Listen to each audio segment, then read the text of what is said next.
Hi guys, this is Cupely for the Alleyway Stamps. For today's card, I'll be using the Brain Freeze and Neener stamp sets. First of all, I will stamp on a piece of white cardstock the snow cone from the Brain Freeze stamp set with my Versamark ink. I will stamp it on the right bottom corner of the panel.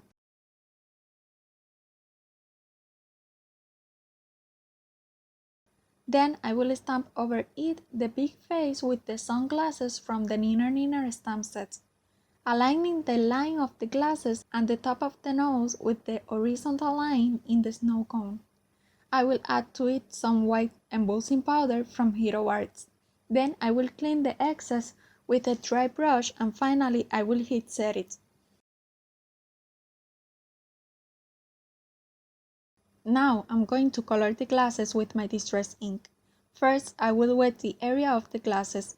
Then I will use the peacock feathers, evergreen bough, mustard seed, spiced marmalade and fire brick, adding one color to each line in the glasses from the bottom to the top. I will use my brush wet and will clean it after each color. You can use one single color, adding more water after coloring each line to get an ombre effect, or simply color them all with the same exact color.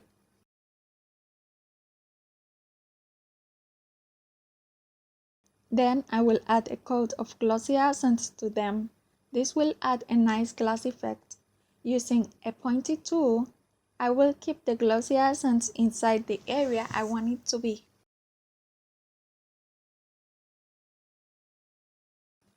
While it dries, I'm going to color the letters I will use to create the word cool, which I die cutted from a letters die.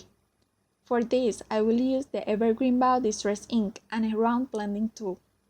I will start adding the color to the left side of the letters so that I get a lighter color on the right side of them. I will start using a circular motion and finish with a dabbing motion to get an ombre effect. I will do this with each of the letters. Now, I could swear I was using peacock feathers, but it wasn't until I finished that I realized that I was actually using evergreen bough. I ended up liking the letters in that color. Anyhow, I wanted them to be slightly more blue, so I decided to add a bit of peacock feathers to them. I added it in the same way I did with the green. I loved the color I got at the end. To color the snow cone, I will start with the bottom part.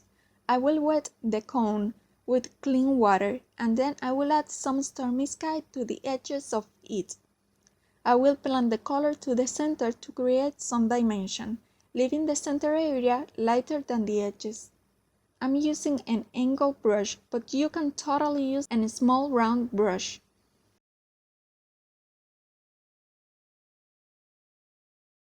For the eyes, I wet the area and added some peacock feathers, followed by evergreen bough and finished with mustard seed. I didn't use the orange color you see there since it is a pretty small area. I added the colors from the bottom right corner to the left upper area, from the blue to the yellow, and then back again to the blue to blend them. Now I will color a thin strip of cardstock with my spiced marmalade directly from the ink pad and we remove the excess of ink with a dry towel paper. Then I will glue the letters vertically on the panel. I will use a piece of paper to align the letters, but you can use a ruler or anything with a straight edge. I will also glue this panel to the right of an A2 card base. Now I will create some dry embossing with my trimmer and a round pointy tool which you can replace with a bone folder. You can also use an embossing folder if you prefer. I'm aligning the left bottom corner of the card with the lines of the trimmer and the right edge with the corner of the trimmer and the intersected lines you see here.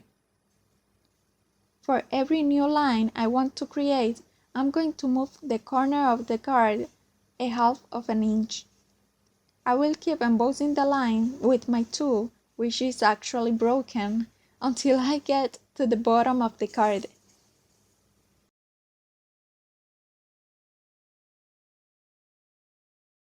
You can also create the lines from the inside of the card and get the raised lines on the front of the card.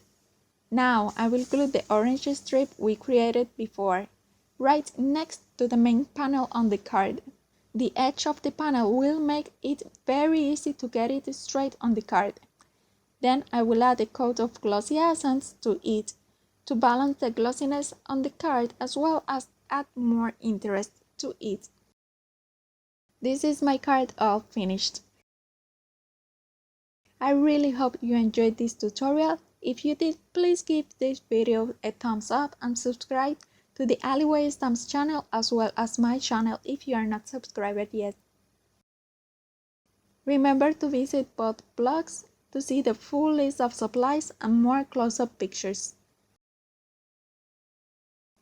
Here is the last week's video where I used the same supplies but a totally different style, and another clean and simple card for you to watch. Thank you so much for watching and I'll see you next time. Bye!